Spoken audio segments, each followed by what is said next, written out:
Magandang gabi. Welcome sa Pampatulog Stories. Maligayang pagdating, kaibigan. Huminga ka ng dahan-dahan at hayaang pumikit ang iyong diwa habang ihahatid kita sa isang banayad na kwento tungkol sa mainit na araw ng anihan, halakhak at munting himala sa isang tahimik na bukid. Ang kwentong ito ay ginawa upang bigyan ka ng kapahingahan, katahimikan at ngiti bago ka tuluyang magpahinga. Kaya humiga ka ng komportable, ayusin ang iyong unan, hayaang maupo ang katahimikan sa iyong paligid. Samahan mo ako sa paglalakbay na may malamig na simoy ng hangin, tunog ng kuliglig, at kwento ng mga taong may mabubuting puso. Halika na, maglakbay tayo sa panahon ng anihan sa bukid. At kung nagustuhan mo ang ganitong uri ng kwento, huwag kalimutang i-like, i-share, at i-subscribe para sa mas marami pang pampatulog na kwento. Sa isang tahimik na sulok ng bukid, kung saan ang hangin ay laging may dalang malamig na dampi at ang umaga ay palaging mabango, naroon ang munting bahay kubo ni Rogelio. Bawat pagmulat ng araw, unti-unting nagigising ang mundo sa paligid niya. May huni ng mga ibon, may mahinang kaluskos ng mga dahon, at may amoy ng sariwang lupa na nakakaaliw sa pakiramdam. Ngayong araw, isang espesyal na panahon ang muling darating, ang anihan. Masaya ito para sa buong baryo, pero para kay Rogelio, isa rin itong pagkakataon para makapagmuni-muni, makatawa kasama ang mga kaibigan, at damhin ang simpleng saya ng pamumuhay sa bukid. Dito magsisimula ang kwento, banayad, kalmado, at may halong kaunting kilig sa sikmura ng nostalgia. Kaya kung ikaw ay nakahiga na, huminga ng malalim at hayaang dalhin ka ng kwentong ito sa kalmadong mundo ng bukirin. Mahimbing na natutulog si Rogelio nang dahan-dahang pumasok ang liwanag ng araw sa maliit niyang bintana. Parang hinahaplos ng araw ang pisngi niya, ngunit hindi pa rin siya nagising. Hindi hanggang sa grrrp. Nagising si Rogelio dahil sa malakas na ungol ng sikmuran niya. Ay nako, bulong niya habang nakapikit pa. Ako na naman ang ginising ng tiyan ko. Parang kalabaw lang na hindi pinakain. Napatawa siya ng mahina, sabay bangon ng dahan-dahan para hindi mainis ang sarili niyang antok. Paglabas niya sa kubo, sinalubong siya ng malamig na hangin na may dalang amoy ng palayan. Ang hamog ay kumikislap sa mga dahon at ang buong bukid ay tila natatakpan ng puting kumot. Nagawa sa pang-umagang ulap, huminga siya ng malalim, ramdam ang gaan ng loob. Sarap talaga ng umaga sa bukid, sambit niya habang pinapahid ang antok sa mata. Pumasok siya ulit para maghanda ng kanyang simpleng almusal. Nilagang saging at isang tasa ng mainit na salabat. Habang hinihigop niya ang salabat, nakatingin lang siya sa malayo. Pinagmamasdan ang dahan-dahang paggalaw ng mga dahon. Ang katahimikan ay parang isang himig na nakakaantok pero nakakapagpasaya rin. Matapos kumain, nagsuot siya ng lumang sombrero at humawak sa kahoy niyang tungkod. Ayan, sabi niya sa sarili, handa na ako sa araw ng anihan. Sana hindi ako antukin agad. Habang naglalakad patungo sa palayan, napapakanta siya ng marahan, sabay ng pag-indak ng damo sa ihip ng hangin.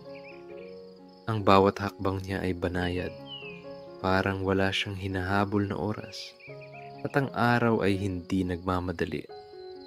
Sa kalmadong umagang iyon, alam ni Rogelio na magsisimula ang isang masayang araw. At doon, sa unang hakbang pa lamang, ramdam niyang may kakaibang aliw na hatid ang panahon ng anihan. Pagdating ni Rogelio sa kaingin, una niyang nakita si Pepe, nakaupo sa isang tuod, habang pinupunasan ng putik sa kanyang tsinelas. Paglapit ni Rogelio, agad itong ngumiti. Aba, Rogelio, maaga ka ngayon ah. Hindi ka ba inunahan ng tiyan mo? Biro ni Pepe. Napangiti si Rogelio. Inunahan? Oo. Tinakot pa nga ako. Akala ko may kalabaw sa loob ng tiyan ko. Nagtawanan sila ng mahina. Iyong banayad na tawa na parang nakikisabay sa umagang hangin. Kasunod namang dumating si Flor. Bit-bit ang isang basket ng mga gulay na baon. Ay nako, Pepe, sabi niya. Habang nakahalukip-kip, narinig ko kagabi, ikaw daw ay nahulog sa putik habang hinahabol ang manok. Napakamot si Pepe, medyo namula. Hindi ako nahulog, nadulas lang. Madulas talaga ang putik pag iniisip mo. Ano raw? Sabay-sabay nilang tanong. Wala, sagot ni Pepe at muling nagtawanan ng tatlo. Lumapit si Mang Rudy, ang pinakamatanda sa grupo. May dala siyang lumang basket na may lamang tali at kaunting merienda. Sige na, sabi niya. Kung kakapilyuhan ang pag-uusapan, baka hindi na tayo makaani. Kakahiya sa palay. Nagkatinginan ng tatlo, sabay-sabay na patawa. Sorry po, Mang Rudy, sabi ni Flor. Ngunit halatang pinipigil ang tawa. Nagsimula na silang mag-ayos ng mga pananim. Habang naglalakad sa mga pilapil, marahan ang takbo ng oras. Bawat paghakbang ay may kasamang tunog ng bahagyang pag-crunch ng tuyong damo. Paminsan, may palay na nahuhulog sa lupa at sabay-sabay nila itong pinupulot. Parang maliliit na batang naglalaro ng holen. Hoy, Rogelio, sabi ni Pepe. Kung sino pinakamaraming mapulot, siya ang libre ng saging mamaya. Ganun ba? Sagot ni Rogelio.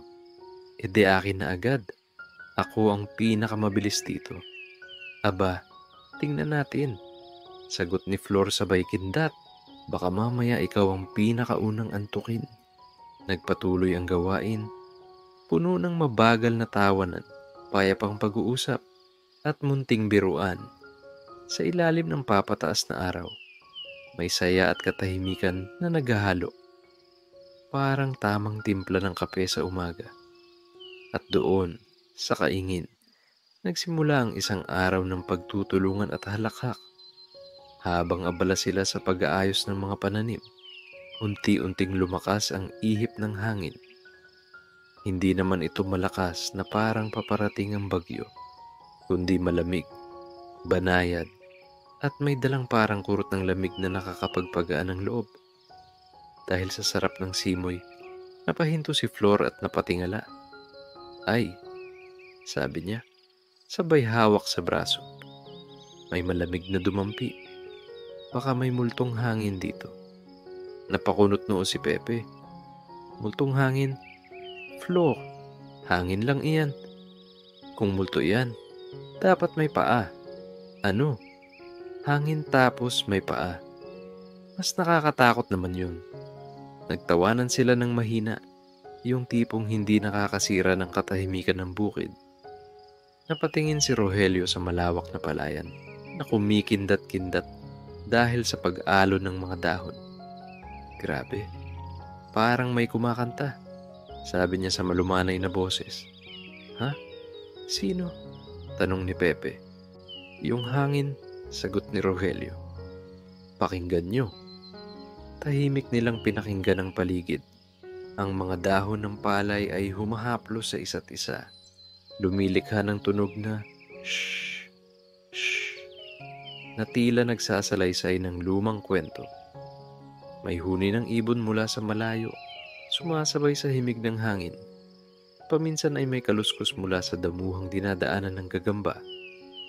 Naglakad silang apat papunta sa punong mangga na nasa gilid ng bukid. Magpahinga muna tayo saglit, sabi ni Mang Rudy. Magandang makinig sa hangin pag ganito kakalma ang umaga.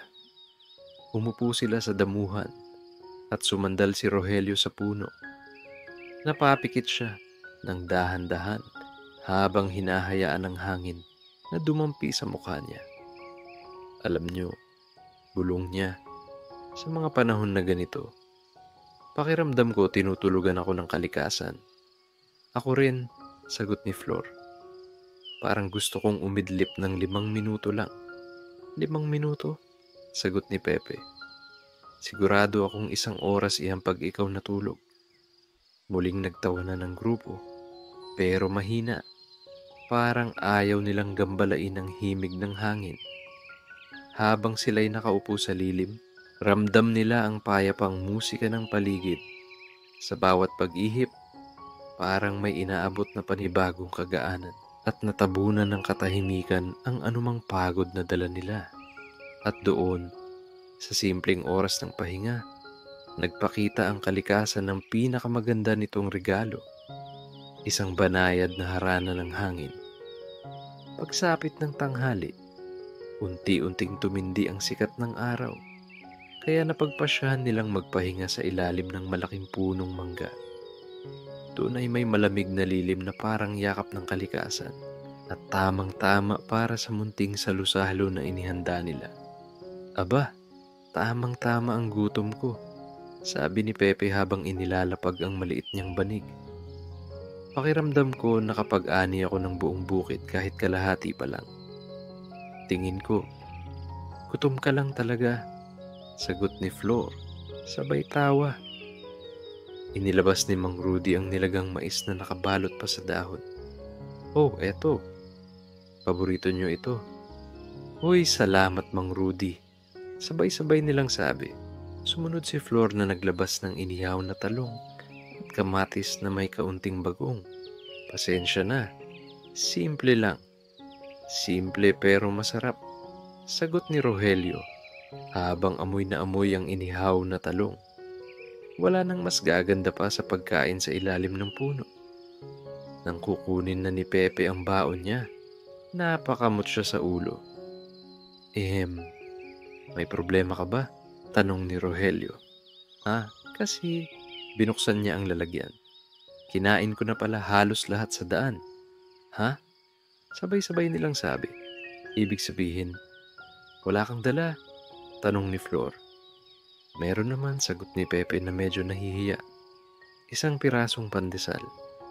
Nagkatinginan silang tatlo bago sabay-sabay na patawa.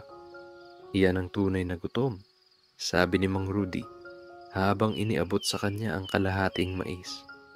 O para hindi ka malungkot. Hala, salamat po. Sagot ni Pepe. Maliwanag ang mukha kahit halos mapahiya kanina. Habang kumakain sila, ang usapan nila ay puro magagaan lang. Kwento ng kabataan, nakakatawang kalokohan, at mga simpleng alaala sa bukirin. Paminsan ay may humahampas na banayad na hangin at ang mga dahon ng mangga ay parang sumasabay sa usapan nila. Naalala niyo ba noong hinabol ka ng kalabaw? Biro ni Flor kay Rogelio. Hoy, hindi kalabaw iyon, baka. Mas nakakatakot iyon. Nagtawanan na naman sila. Pagkatapos kumain, sabay-sabay silang humiga sa damuhan. Tahimik lang. Pinapakinggan ang tunog ng mga dahon at malalayong huni ng ibon. Grabe, bulong ni Rogelio. Ang daming pagkain, pero parang mas nabusog ako sa tawanan. Tama, sabi ni Mang Rudy. Nakapikit sa bukid. Ang tawa ay parang dagdag ulam. Unti-unti silang tinamaan ng antok. Isa-isa silang napapikit, hindi dahil pagod, kundi dahil napakakalma ng hangin at napakasarap ng lilim. At doon, sa ilalim ng manggang matagal ng saksi sa kanilang samahan, dumaan ang isa sa pinakamaaliwalas na tanghali ng kanilang anihan. Matapos ang maaliwalas na pahinga sa lilim, dahan-dahan silang bumangon. Hindi man nila sinabi ng malakas, pare-pareho silang nakaramdam ng bagong sigla. Yung tipong sapat lang para ipagpatuloy ang anihan nang hindi nagmamadali. Sige na, Balik trabaho na tayo bago pa ako tuluyang makatulog dito, sabi ni Flor, habang tinatanggal ang damo sa damit niya. Ay oo, Flor. Kung hindi ka namin ginising, akala ko na naginip ka na ng bagong nobyo. Biro ni Pepe. Aba, gusto mo ikaw masapak ko gamit itong bayong? Uy, joke lang. Sabay silang nagtawanan na parang mga batang napagalitan, pero masaya pa rin. Sa pagbabalik nila sa gitna ng palayan, napansin ni Rogelio ang mga bundok ng palay na kailangan pang anihin. Uy, medyo marami-rami pa pala, sabi niya. Pero kalmado ang boses, parang walang makita. Oo nga, sagot ni Mang Rudy. Pero madali lang iyan kung sabay-sabay tayo. At doon nagsimula ang malaking pagtutulungan. Si Mang Rudy, na may pinakamaraming karanasan, ang nagbigay ng banayad na ritmo. Tandaan niyo, sabi niya, huwag magmadali. Mas mabuti ang mabagal pero tiyak. Sumunod sila, isa-isa, mahinahon ngunit sigurado ang bawat galaw. Si Rogelio, nakasombrero, ay tila sumasayaw habang nagpuputol ng palay. Ang bawat kilos ay parang sinasabayan ng malamig na hangin. Si Flor naman ay maingat na nag-iipon ng mga nakatabing palay at paminsan-minsan ay napapasipol ng marahang himig. Samantalang si Pepe ay nagkukwento. Tuloy-tuloy. Hindi na uubusan ng kwento kahit walang nagtatanong. Ay, may sasabihin ako, sabi ni Pepe bigla. Lagot, bulong ni Flor. Alam niyo ba, Todd, biglang nabitiwan ni Pepe ang hawak niyang bigkis. Ay, sigaw niya. Ba't ang bigat niyan? Kanina ang gaan ah. Loko, sabi ni Flor. Natatawa. Iba na hawak mo. Yung malaki iyan. Nagkamali ako. Obvious ba? Pati si Mang Rudy ay hindi napigilang matawa. Pepe, kung gusto mo ng magaan, baka pwede kang humawak ng walis na lang. Ayoko po. Gusto ko po ng malaki. Ng pahalay. At doon sila sabay-sabay tumawa ng mas malakas kaysa kanina. Pero hindi pa rin magulo. Yung tawang natural at nakakaluwag sa dibdib. Sa paglipas ng oras, nabuo ang mga bunto ng ani. Sunod-sunod, dahan-dahan, pero tuloy-tuloy, ang tunog ng palay na bumabagsak sa bayong ay parang may sariling musika. Pak, pak, pak. Habang papalubog ang araw, napatingin si Rogelio sa ginintuang langit. Grabe, sabi niya, kapag ganito tayo nagtutulungan, parang ang gaan ng lahat. Tama, tugon ni Mang Rudy. Sa bukid, mas masarap ang trabaho kapag may kasamang tawa. At doon nila naramdaman ang tunay na saya ng anihan. Hindi lang dahil sa dami ng napunong sako, kundi dahil ginagawa nila ito ng magkakasama, magkakaibigan, at may magaan na puso. Isang araw ng pagod, oo, pero pagod na masarap dahil puno ito ng tawanan at pagdadamayan. Pagsapit ng hapon, unti-unting lumambot ang kulay ng langit. Ang dating maliwanag na asul ay nagiging kahel at habang papalapit ang pagtatapos ng araw, isang tanong ang sabay-sabay na sumagi sa isip nila. Sino ang magtatapos ng huling sako ng palay? Ito na iyon, sabi ni Rogelio habang pinupunasan ng pawis sa noo. Ang huling sako. Aba, dapat espesyal iyan, sagot ni Pepe. Baka kailangan nating mag-ceremony. Yung may pa-music ba? Ano? Tugtog ng kuliglig? Sambit ni Flor, sabay ngiting pilya. Pwede, sagot ni Pepe. Proud pa rin kahit tinatawanan. Lumapit si Mang Rudy at marahang itinayo ang bakanting sako. Oh, sino sa inyo ang may lakas pa? Tanong niya. Pero halata sa tinig na gusto niyang makita kung sino ang unang atras. Nagtinginan silang tatlo. Unang nagtaas ng kamay si Pepe. Ako po. Ako. Teka, sabi ni Flor. Sigurado ka ba? Kanina nga, Bigkis pa lang nahulog mo. Hindi yon dahil mahina ako. Nadulas lang yung hangin. Ha? Nadulas ang hangin? Oo, napailing na lang si Rogelio sabay tawa. Sige Pepe, ipakita mo lakas mo. Umayos si Pepe ng tindig. Umangat ang dibdib. Parang handang lumaban sa boxing. Pero bago pa man siya makapagsimula, biglang humangin ng malakas. Maaliwalas, pero madiin. Tumama ito sa kanyang sombrero. Tap! Lumipad ang sombrero niya sa ere. Ay! Hindi! Sigaw ni Pepe habang hinahabol ang sombrero. Tumakbo ito papunta sa kabilang pilapil. Halos matumba siya sa bawat hakbang dahil sa putik at damo. Tinanong ko lang kung may lakas ka. Hindi kung mabilis kang tumakbo. Sigaw ni Mang Rudy. Natatawa na. Habang abala si Pepe sa paghahabol ng sombrero, ngumiti si Flor at Rogelio. Sige na, sabi ni Flor. Tayong dalawa na lang. Umiling si Rogelio. Hindi. Sa tingin ko, ikaw na ang tatapos. Ako? Bakit? Ayaw mo ba? Napangiti si Flor. Hindi dahil sa pagod, kundi dahil espesyal ang huling sako. Ang pagtatapos ng anihan ay parang ritual nila tuwing taon. Pinakamatamis na bahagi ng trabaho. Maingat niyang tinipon ang huling bungkos ng palay. Ang tunog ng mga butil habang nahuhulog sa sako ay parang alon na marahang bumabagsak sa pampang. Paks, paks, paks. Lumapit sina Rogelio at Mang Rudy. Habang pinupuno ito, parang bumabagal ang oras. At nang tuluyan ng mapuno ang huling sako, nagbigay si Mang Rudy ng banayad na tapik sa likod ni Flor. Ayan, tapos na. Dumating si Pepe, pawisan, at bit-bit ang sombrerong sinusundan niya kanina. Ay, tapos na. Hindi niyo ako hinintay. Huwag kang mag-alala, sagot ni Rogelio. Hinintay namin ang pagdating mo para magmano sa huling sako.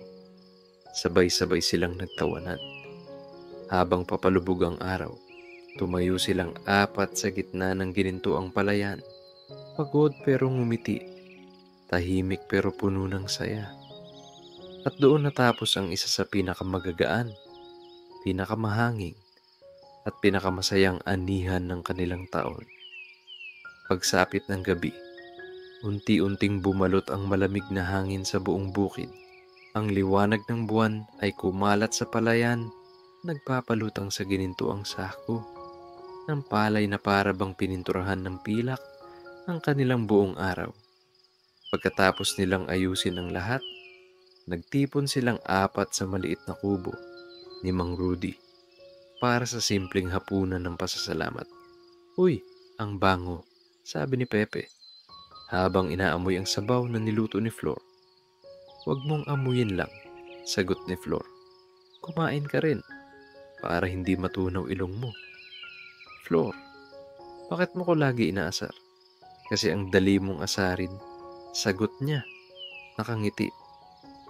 Naglagay si Mang Rudy ng maliit na lampara sa gitna. Banayad ang sindi nito, parang nag-aanyaya ng tahimik na kwentuhan. Nagsalo-salo sila ng kanin, gulay, at kaunting tuyo, simpleng ulam. Pero sa dami ng pagod at saya nila, parang fiesta na rin. Habang kumakain, nagsimula si Rogelio. Alam niyo, iba talaga kapag sama-sama tayong nagtatrabaho. Tama, sagot ni Mang Rudy. Ang bukid ay hindi lang basta lupa. Tinitibay nito ang samahan. Tumango si Flor. At kahit may mga nagtatakbuhang sombrero, may mga natatapalang putik, at may mga kung anong nadudulas, sabay tingin kay Pepe. Mas masaya pa rin kapag may halakhak. Nagkibit balikat si Pepe. Basta nakatulong ako. Kahit konti. Ano ka ba? Sagot ni Rogelio. Malaking tulong ka. Kahit minsan, mas mabigat pa yung kwento mo kaysa sa palay. Uy, Hindi naman. Nagtawanan sila ng mahina, yung sakto lang sa tahimik na gabing may kasamang tunog ng kuliglig. Matapos ang hapunan, lumabas sila ng kubo at sabay-sabay umupo sa bangkong gawa sa kawayan. Sa taas nila ay ang malalim na langit na puno ng bituin. Ang hangin ay banayad, malamig, at nakakapagpakalma. Ang ganda ng gabi, pulong ni Flor. Tama ka, sagot ni Mang Rudy. Ang anihan ay pagod sa katawan, pero pahinga sa puso. Napangiti silang apat. At doon, sa gitna ng katahimikan ng bukid at kislap ng mga bituin, naramdaman nila ang malalim na pasasalamat para sa araw na puno ng tawa, tulong, at lakas. Para sa bukid na nagbibigay ng kabuhayan at para sa bawat kaibigang handang sumalo sa mabigat na araw. Isang gabi ng kapayapaan, isang gabi ng pasasalamat, at isang gabing hinding-hindi nila malilimutan. Ngayon, dahan-dahang humina ang tunog ng gabi. Nakatapos tayo ng isang araw ng anihan, puno ng pagtawa, pagsasama, at pasasalamat. Sana ay nadama mo ang gaan ng bukid, ang lamig ng hangin, at ang katahimikang dahan-dahang yumayakap sa iyo habang nakikinig ka. Ipikit mo na ang iyong mga mata. Hayaang lumubog ang huling liwanag ng araw sa iyong isipan. Nandito lamang ako, handang maghatid ng panibagong nakaka-relax na kwento, anumang oras na kailangan mo ng pahinga. Maraming salamat sa pagsama sa panahon ng aniyahan sa bukid. Naway maging mahimbing, magaan, at payapa ang iyong pagtulog ngayong gabi. Magandang gabi at matamis na panaginip.